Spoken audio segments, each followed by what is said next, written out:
The moment the billionaire stepped into the dim, greasy diner, his world tilted in a way no boardroom battle or hostile takeover ever had. He was used to power, to control, to being feared and admired in equal measure. But How's your nothing food? prepared him for the sight Good. unfolding near the Want back some of booth, mine? a young waitress kneeling beside an elderly, disabled man, patiently feeding him spoon by spoon as if time itself had slowed to honor that small act of kindness. That man was his father, a father he had not truly seen in years, and the woman had no idea who either of them really was. In that instant, something deep inside the billionaire cracked open, and the life he thought he understood began to unravel in the most unexpected way. Before the story goes any further, take a moment right now to like, comment, share, and subscribe to this channel if you believe in kindness, second chances, and the quiet moments that can change a life forever. Your support helps stories like this reach more hearts. The billionaire's name was Daniel Cross, a name that dominated financial headlines and echoed through glass towers and private jets. He had built his empire from grit and brilliance, but somewhere along the way he had lost something softer, something human. His father, Samuel Cross, had once been a proud mechanic with oil-stained hands and a laugh that filled rooms. Years of physical labor and a cruel stroke had left Samuel confined to a wheelchair, his speech slurred, his hands trembling, his mind trapped behind a body that no longer obeyed him. Daniel, consumed by ambition, had arranged care facilities, medical bills, and everything money could buy, yet he rarely visited. It was easier to send checks than to face the guilt and discomfort of watching the man who raised him fade away. On this particular afternoon, Daniel had returned to his childhood town for a business acquisition. The old neighborhood felt smaller, quieter, almost forgotten, and a sudden impulse drove him off the main road and into that worn diner. He told himself it was hunger, but deep down, it was something else pulling him there. When he saw his father inside, alone except for a waitress, with tired eyes and gentle hands, shock rooted him to the floor. Samuel's clothes were clean but worn, his posture slumped, his dignity hanging by a thread. The waitress did not rush him or look annoyed.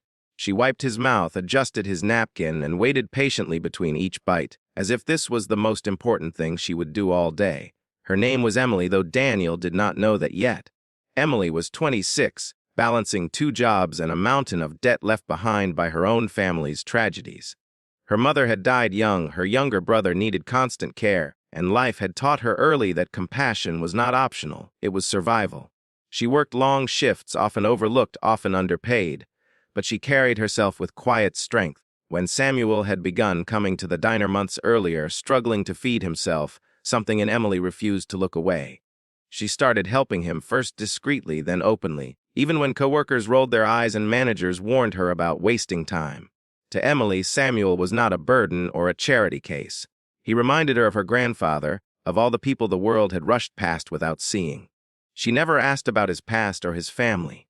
She simply treated him like a human being who deserved patience and dignity. That day, she did not notice Daniel standing frozen near the entrance, his expensive coat suddenly feeling like armor he did not deserve. Daniel watched as his father smiled weakly at Emily, a smile Daniel had not seen in years. A sharp pain pierced his chest, a mix of jealousy, shame, and regret. This stranger had given his father something Daniel had failed to give: presence. As Daniel sat at a nearby table, he observed everything in silence. He noticed how Emily paid for Samuel's meal when he fumbled with his wallet.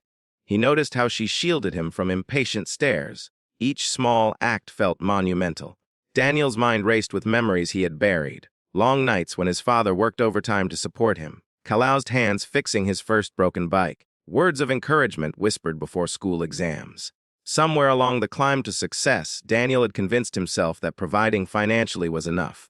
Watching Emily, he realized how wrong he had been. Days passed and Daniel found excuses to return to the diner. He sat quietly, sometimes unnoticed, sometimes mistaken for just another traveler. Each visit deepened his understanding of Emily's kindness and his own absence. He learned through overheard conversations about her struggles, about her brother's medical needs, about the way she smiled even when exhaustion clung to her bones. He also noticed how Samuel seemed brighter on the days Emily worked, more alive, more seen. Daniel began visiting his father more often outside the diner too, awkward at first, unsure how to bridge the emotional distance years had built. Samuel, limited in speech but rich in feeling, responded with tears and squeezed hands. The healing was slow, fragile, but real. Still, Daniel felt an overwhelming need to do something more, something that went beyond money and guilt. One evening, after the diner had nearly emptied and the sky outside glowed with fading light, Daniel finally approached Emily.